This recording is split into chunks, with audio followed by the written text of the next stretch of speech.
Now we can go forward and find out what's going to be happening to us. That's right. Got that big new full moon coming in here tomorrow? It is a big full moon, and it's a full moon that brings to fruition things that were begun last year between October and June when Mars was in the sign of Leo. Right. Lots of fighting to establish new things in everybody's life. Everybody had some place where they've got Leo, and they wanted to create something new. So that is completed with this moon on Friday night. Actually Thursday night, Friday morning. And the bottom line is wherever you are at with that is as good as it's going to get, and no more tweaking it, and now it's time to take that show on the road and go forward with it and bring it to completion instead of keep tweaking it. So for the 12 signs, starting with Aquarius, this is in their 7th house of partners, is where this eclipse is. And Aquarians made a whole bunch of new starts 2 years ago, and their partners might have resisted some of those new starts, and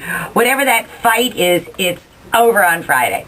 And if you've won, great. If you've lost, great. Give it up, make peace, and go forward. For Pisces, this same energy is in their 6th house of work, and they have been trying very hard to rehabilitate a work structure and not have to work harder, but work smarter. And they get that opportunity over the next week or so to bring that to fruition and not to start any revolutions at work. I'll try and keep that in mind. For Aries, it's in their 5th house of I want to create something. Aries have been trying, and I don't know what it is, but they've been trying since last summer to give birth to an idea, a child of their mind, to bring something that is a byproduct of their creativity, and that comes to be over the next week or so, which is a cool thing for them.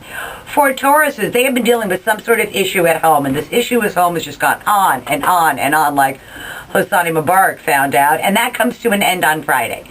It is done. And whatever the battle lines are, either they're going to stay drawn, but the bottom line to Taurus is that the yelling and screaming for them stops, and they can begin to make peace at home. Okay. Which is a huge thing. For Geminis, it's in their 3rd house of day-to-day living, contracts, negotiations, going to school, legal matters. All of these things have been pending since last July, and they come to fruition by the end of this week. And I say if somebody offers you a deal, take it to Gemini. I don't think you could get any more. Gotcha. For Cancers, they are trying as hard as they can to stop the financial hemorrhage. They've been bleeding financially for the last year or so, and that comes to an end as well. And they have spent all of the money that they're going to spend, and now it is time to begin to rehabilitate that finance. For Leo, Mars was in their sign from October until June, and they made a bunch of new starts, and they exerted their authorities, and they created a bunch of new things. All of that is done. They have gotten the best leverage they are going to get. They have created something that is fully developed, and now it's time to take it on the road and sell it. To do something with it. Look at it. Yeah, and it's a good thing. And Leos also get the chance to tell other people, by the way, I was right, which I know Virgos love it, but Leos like it too, that I was right. Isn't that a lovely thing? Not me! You know, because sometimes you just got to live long enough. For Virgos, not so much, unfortunately. Virgos are still a little bit behind the power curve. They are still, actually, Virgos are beholden to someone else. And Virgos got to realize that they didn't get to where they were just because they're cute or they're charming. They had help getting there, and they had help from behind the scenes. And the Virgo needs to realize that and thank them mightily. Thanks, Mason. Because I'm one of them. To say thank you for helping us through this. Okay. For Libras, it is in their 11th house of hopes, wishes, goals, and objectives. And they get to achieve a long-standing hope, wish, goal, or objective through the help of their male, well-placed friends. And for Libras, their deal's as good as it's going to get, and now they need you to just sign the contract and fulfill it. Get that inheritance, Andrew. Get that going. For Scorpios, this for them is in their 10th house of career and public standing. And it's either go ahead and make your play or drop your play, but no more of this, I'm not sure what I'm going to do, back and forth professionally.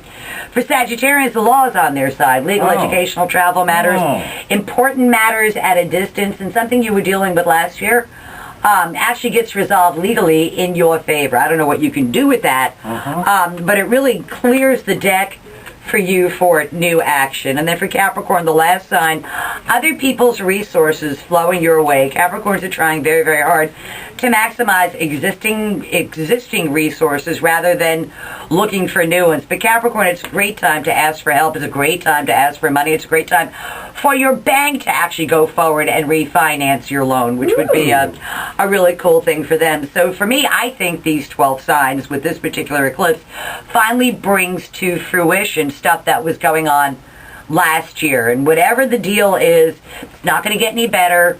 Accept the deal and go forward. So that's tomorrow's news today. Ooh, sounded like good news, The my dear. 12 signs of the zodiac. And I think we have another 2 weeks of cold, and then happy warm days are here again. I can't wait. We do the dance. Warm days are here again. Golly. Warm days are Yeah, here wouldn't that be again. nice? Oh, I'm telling you. Thank you, my dear, for all Always the good a news. pleasure. See you next week. Yes, sir.